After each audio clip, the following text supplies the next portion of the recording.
so here it is. And you can see it comes with a gig bag, which is kind of cool.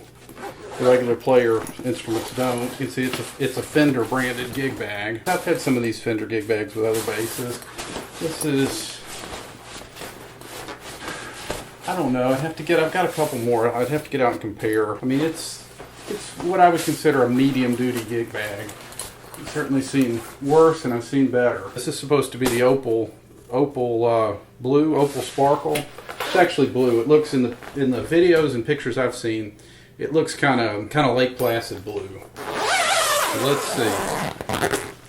Okay, well, more packing material. If there's anything else in the case. Oh, there is. So I'm going to put the case aside here. We're done with that for now. And let's take a look at the bass. You know what? It feels, the weight doesn't feel bad on it. This was supposed to be just a little over 10 pounds. Regular player, oh, that's annoying. The regular player basses, you regularly can see those under 10 pounds. So these are a little bit heavier. Not sure what I dropped. All right, so here it is.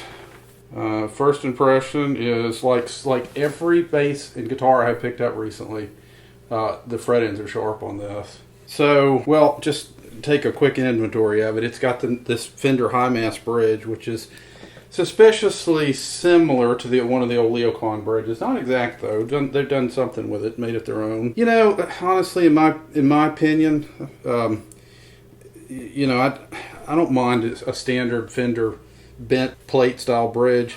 This, I think, just adds a little bit of weight to the instrument. I'm not sure it's doing anything for the tone. I am glad this is not string through body. I do not like string through body instruments because it's too hard to get the string on without getting it twisted. You can't put the string on and get it close to being taut and then pull the string back and release any twist that's built up in it. It almost acts like a spring. The string does when you wind it around the post, and if it's through the body, there's just no way to really get the string from twisting against itself. I mean, everything is pretty straight on this. Everything's lined up. Strings are lined up, look good over the pole pieces, so the pickups. It's good alignment. Strings on the neck. Mineral streak back here. It almost looks like a crack in the neck, but I think that's just right here, just a mineral streak. Fender open gear style tuners, I think similar to what they put on the regular Made in Mexico line. Back of the neck feels great. It's a nice satin finish. Gloss headstock. The fretboard, this is interesting because I have a Player Series Strat that's maple, and the back of the neck on that is matte finish, you know, nice and smooth like this. But the front is actually a gloss finish, more like the headstock. So this is not. This is actually a nice matte finish on the fretboard too. So this is an active system with a preamp. These are stacked single coil pickups, so they're really just humbuckers, just with one coil. So the pickup's only picking up with one coil, so it's kind of a hybrid. They don't really sound like single coils, but they don't sound like humbuckers either. We'll see. It's active EQ. It does have a passive active switch, which is nice, only because if the battery happens to go dead, it gives you a sort of a standby.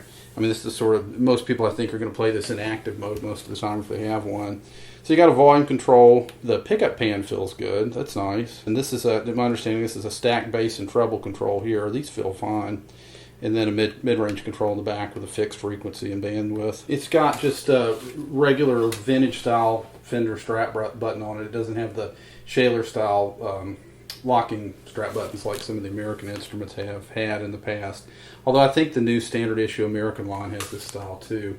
I think you maybe have to go up to the American Ultra line to get into the Shaler style strap buttons. This is the counterpart. This is the player version of one of the American Ultras. The weight feels good on this. This is not, the body's light, and I mean to the point where there's a little bit of neck dive. With lighter tuners, if they put the lighter tuners on these, you could probably shave another half a pound off of this bass. It'd be really comfortable.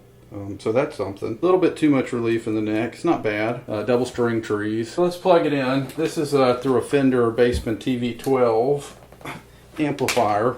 This is one of the hybrid tube things they made about 10 years ago. Probably not the best amp to try with to play with an active bass with. This thing is totally out of tune. So let's tune it up first.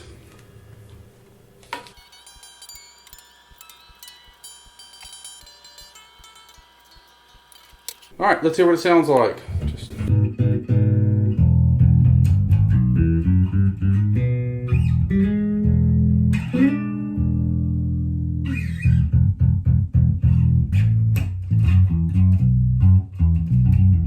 This is with both pickups wide open, and the preamp, I think I'm in the active mode now. Yeah, but the EQ is flat. So this is just both pickups wide open.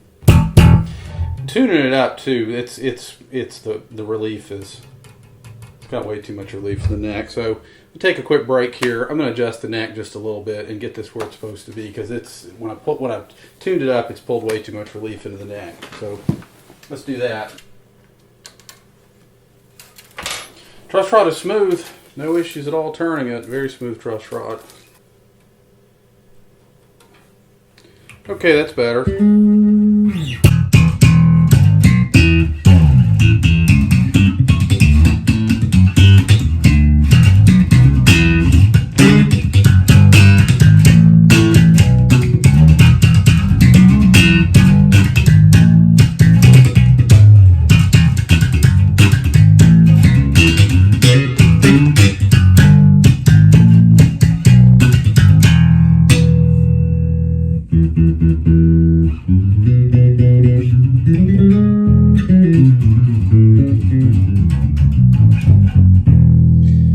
Plays good.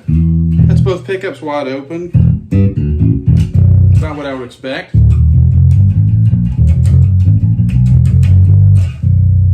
So this is the neck pickup. This is going to be more of the, well, the neck pickup by itself.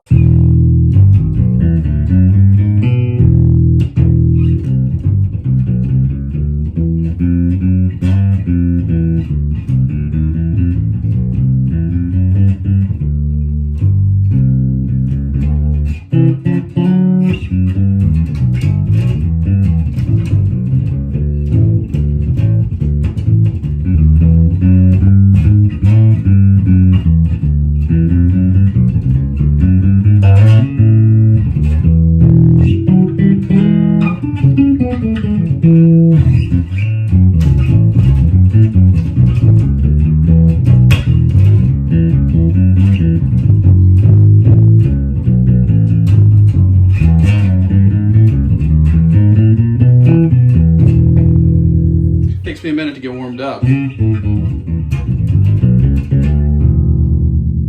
let's roll it up over to the bridge pickup and see what we can get out of that.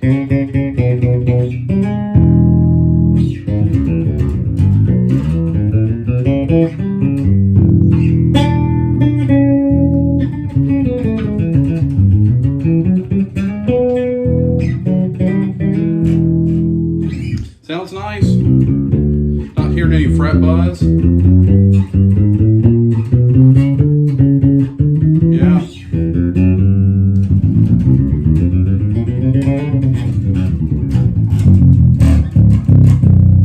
Sounds great. Yeah, I think the frets are nice and level. It's just a little bit of sharp fret ends that need to be cleaned up. I think this is an 18-volt preamp. This is the treble control. I mean, you can hear a little bit. This amp doesn't have any kind of horn or tweeter in it. So it's to quote another YouTuber from a long time ago, it has a very vintage contour. But you can hear it. And actually, when you roll this off through this amp, I know there's been some comments about this not having a passive tone control. I mean, it gives a similar effect. It was interesting until fairly recently. You didn't see a lot of active basses anyway with a vintage or passive style tone control, like the Stingrays, for example. Now I know they didn't have a passive mode that you could play in.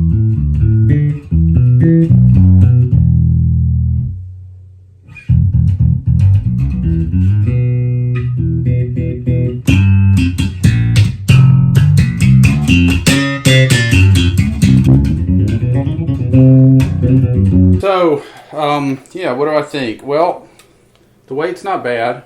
I mean, it balances good. It's not real neck heavy. It's going to be fine on a strap. I'm not super sensitive to that. This wouldn't be for me anyway. This is actually looking for something for my daughter for Christmas. She's 16 and she's playing bass and wanting to play 5-string. So, yeah, this would be for her. It is an 18-volt system. I can see the the two 9-volt slots back here. Let's pull the plate off and look at the pots real quick.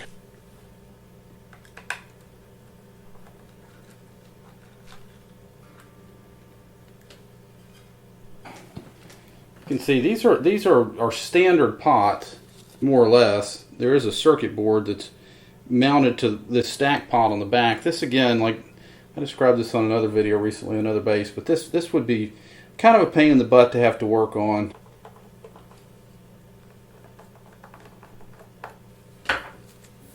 Let's weigh it. I've got my scale here. Let's go ahead and weigh this and see. This was supposed to be a little under 10.5 pounds from the dealer. Yeah, I mean that's I'm holding it, so I'm trying to get my best measurement there, doing it that way. But it's about 10 pounds 4 ounces, so that feels comfortable. It's good weight, and again, it's not too neck heavy. I think if Fender would spring for the lighter ultralight tuners on these, it would lower the weight a little bit, and it'd really take any kind of neck dive out that it might have. I guess you could always retrofit these, but then you want it with extra holes, because I don't think it's a direct replacement. You'll see here when I took the strings off a minute ago to adjust the truss rod, I didn't get the E and A strings back under that string tree either, so I'll fix that in a minute. Weight's good on it, not really anything to complain about. Again, with a more traditional style Fender bridge and the ultralight tuners, I bet you could knock a pound off of this just with those changes. It looks straight. There's no gap at all in the neck pocket. It looks really good. That seems to be the case with all these instruments now. I think with the modern CNC machines and the technology that they're using to build these, they seem to be very consistent. The color's cool. It's not as saturated. I've got a Lake Placid blue strap behind me here. This is not quite as saturated. You can see a little more green in the Lake Placid blue. This is more of a pure blue than the Lake Placid. Let's see the nut. Okay, the nut is cut perfect on this. On all 5 strings, really right on. I mean, it's nice and low, but not too low. I like the logo. It's got the nice metallic logo on it. It's a nice touch. Looks to be a one-piece maple neck. You can see the skunk stripe on the back. So they just make the neck out of one piece of maple and then route out the back to insert the truss rod. Again, this is some generation of the Fender noiseless pickups. I'm not exactly sure how these are different than what might be in the standard American Ultra line. Some people I think have speculated it's just an older generation of the same pickup. That's a possibility that makes sense. Who knows? The pick guard is sort of mint colored. It's not a white pick guard. It looks nice against this opal sparkle finish, but it's a really pretty finish. The frets seem nice and level. There's no fret rattle or anything. You know, the action's comfortable on this. A little high on the G string and the D. I'd probably lower those just a touch, but other than that, it looks good. When I adjusted the truss rod, I think the neck is right about where I'd want it now. The truss rod's nice and smooth. No issues there. These tuners feel fine. They're nothing special. They'll keep the guitar in tune, the bass in tune. You know, they work as advertised. The only benefit I think you'd get to a different tuner would be a little bit lighter weight, possibly. Same with the bridge. This I'm sure is a fine bridge. It's going to do everything you want it to do. Again, I prefer the standard old school Fender style because they're a little bit lighter. I like having the active passive switch. Again, I'd probably play this in active mode most of the time when I was playing it. But if you happen to lose power at the gig, if you lose a battery or whatever, you can just flip that switch and keep going. See what kind of batteries they put in here. If I can get this compartment open. Did Fender spring for a good quality battery? They did. Energizer Industrial. Good job, Fender.